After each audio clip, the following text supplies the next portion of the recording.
मोदी मंत्रिमंडल में बड़ा फेरबदल हुआ है। कई मंत्रियों से बड़े मंत्रालय ले लिए गए तो कई चेहरों को बड़ी जिम्मेदारी सौंपी गई है। वहीं इस दौरान सभी मंत्रियों में विभागों का बंटवारा कर दिया गया है। कैबिनेट मंत्री बनाए गए हरदीप पुरी को पेट्रोलियम मंत्रालय का जिम्मा सौंपा गया है। साथ ही वह शहरी विकास मंत्री भी बनाए गए हैं। ज्योतिरादित्य सिंधिया को नागरिक उड्डयन मंत्रालय का कार्यभार सौंपा गया है।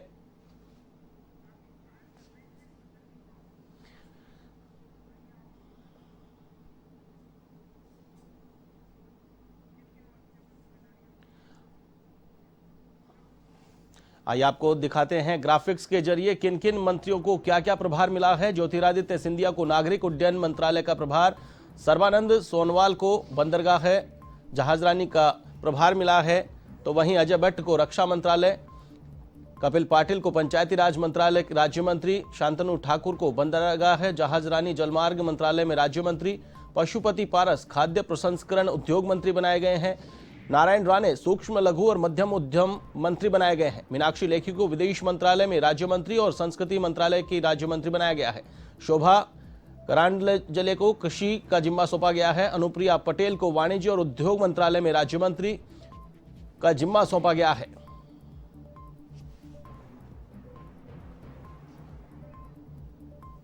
इस खबर पर अधिक अपडेट के लिए मेरे साथ फोन लाइन पर मौजूद है हमारी दिल्ली संवाददाता प्रीत किरण। प्रीत, जिस प्रकार से मोदी सरकार ने हर बार चौंकाया है, कल भी देखने को मिला शपथ ग्रहण से कुछ चंद मिनटों पहले एक के बाद एक कई दिग्गज मंत्रियों के इस्तीफे हुए और इसके बाद फिर से नए मंत्रिमंडल का गठन कर दिया गया है। क्या कुछ अपडेट? जी बिल्कुल, चुनावी समीकरणों को ध्यान में रखते हुए ये जो पूरा कैबिनेट में फेरबदल किया है, ये किया गया है कि आने वाले दिनों में जो चुनाव होने अलग अलग राज्यों में, चाहे हिमाचल प्रदेश में हो, उत्तराखंड में हो, यूपी में हो, पंजाब में हो, गोवा में हो, गुजरात में, ये तमाम जो राज्यों के विधानसभा चुनाव है, इसको देखते हुए ये चुनावी समीकरण साधने की कोशिश की गई है। प्रधानमंत्री मोदी की ओर से पूरी तरीके से कॉर्पोरेट कल्चर को अपनाया गया है। जिन नेताओं ने अच्छा परफॉर्मेंस नहीं दिखाया कोरोना काल में, खास तौर पे दूसरी लहर की बात की जाए तो उन नेताओं के इस्तीफे भी हुए हैं। प्रकाश जावड़ेकर की बात करें, खुद स्वास्थ्य मंत्री हर्षवर्धन या फिर शिक्षा मंत्री निशंक का इस्तीफा लिया गया। रविशंकर प्रसाद, जिस तरीके से ये कंट्रोवर्सी हुई है कि ट्विटर के साथ जिस तरीके से उन्होंने बयानबाजी की, ट्विटर वॉर छेड़ दिया, कहीं ना कहीं ये उनको महंगा पड़ गया। तो फिलहाल काम करके दिखाने की बारी है प्रधानमंत्री मोदी और उनकी नई कैबिनेट की।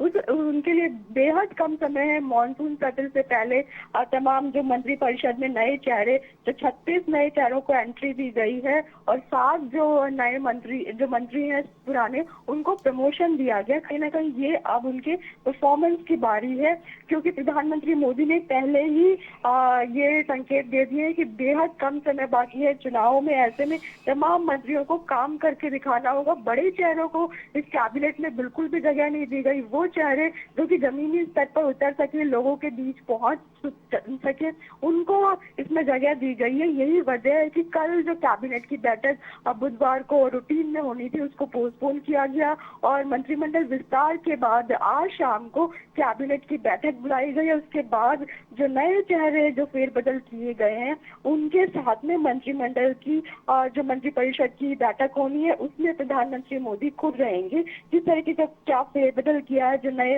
राज्य मंत्री बनाए गए हैं, उनको ब्रीफिंग देंगे कैसे काम करना है, क्या कुछ प्रधानमंत्री मोदी की प्राथमिकता है, किस और ध्यान दिया जाना है। ये कहीं ना कहीं आज का मीटिंग का एजेंडा होगा कि क्या फोकस रख के कामकाज शुरू किया जाना है।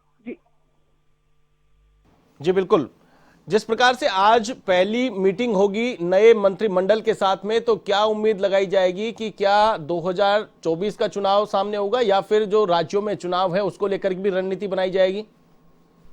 बिल्कुल, जो 2024 का चुनाव भी साधने की कोशिश होगी, लेकिन उससे पहले राज्यों में विधानसभा चुनाव है। खास तौर पे अगर यूपी की बात करें, 7 मंत्री बनाए गए हैं। यूपी से सबसे ज्यादा ओबीसी मंत्री बनाए गए हैं। 27 ओबीसी मंत्रियों को जगह दी गई है।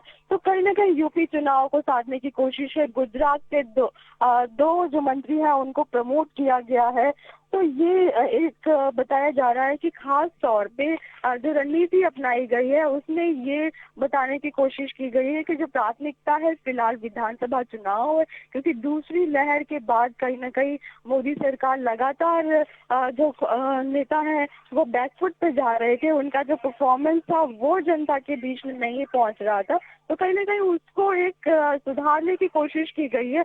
खुद बीजेपी ने जो इंटरनल सर्वे कराया उसमें कहीं ना कहीं मोदी सरकार का जो ग्राफ था वो नीचे आया, उसको एक बार फिर से ऊपर करने की कोशिश है। तो कहीं ना कहीं जो बीजेपी की स्ट्रैटेजी है, मोदी सरकार की स्ट्रैटेजी है, वो ये है कि सरकार की परफॉर्मेंस सुधारी जाए किस तरीके से। जी बिल्कुल प्रीत किरण, जिस प्रकार से आगामी कुछ समय बाद जिस प्रकार से राज्यों में चुनाव है, यूपी की अगर बात कर ली जाए तो काफी तवज्जो यूपी के सांसदों को दिया गया है, काफी जगह उनको मंत्रिमंडल में दी गई है। यूपी चुनाव भी कहीं न कहीं इस मंत्रिमंडल का गठन हुआ है, उसमें यूपी चुनाव को भी ध्यान में रखा गया है।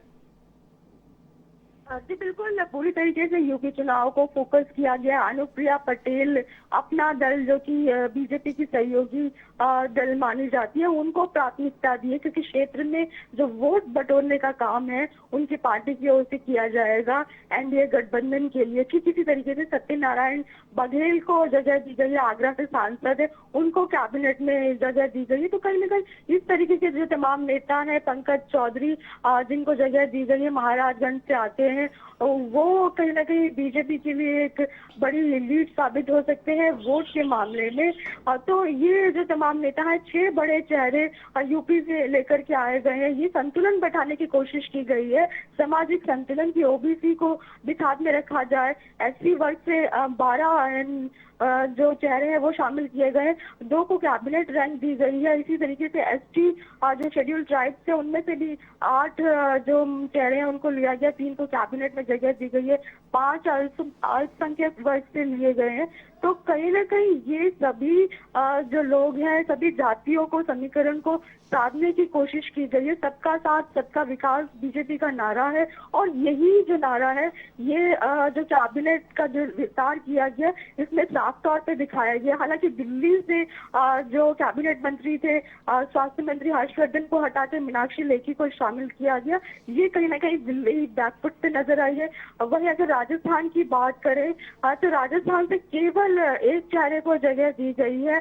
तो कहीं ना कहीं ये उम्मीद जरूर लगाई जा रही थी कि राजस्थान से कहीं ना कहीं 2 मंत्रियों को जगह दी जाए, लेकिन केवल एक भूपेंद्र यादव को जगह मिली। तो कुछ राज्य ऐसे हैं जहां पर चुनाव नहीं है तो उनको पीछे किया गया, लेकिन जहां पर चुनाव है उन राज्यों पे फोकस में उन मंत्रियों को लिया गया उन राज्यों से।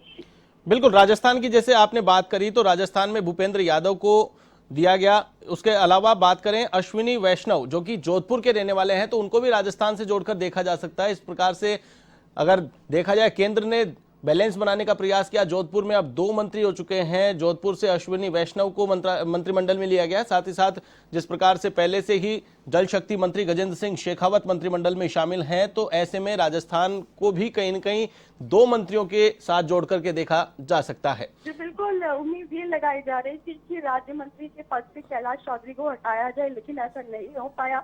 गजेंद्र सिंह शेखावत पहले से कैबिनेट में मौजूद है, भूपेंद्र यादव को साथ में जोड़ा गया। और जिस तरीके से अगर बात की जाए राजस्थान के कोटे से, तो हालांकि राजस्थान के कोटे से 30 मंत्री बनाए गए।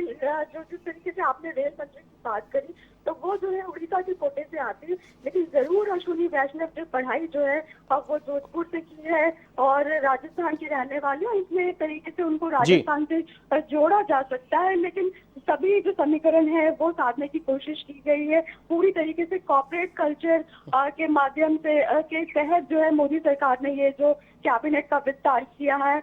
लेकिन फिलहाल आज जो बैठक होती है उसमें ये देखना होगा कि प्रधानमंत्री की मोदी की ओर से क्या कुछ मंत्र दिए जाते हैं कि आने वाले दिनों में 2 साल में, 1 साल में चुनाव से पहले किस तरीके का परफॉर्मेंस दिखाना है।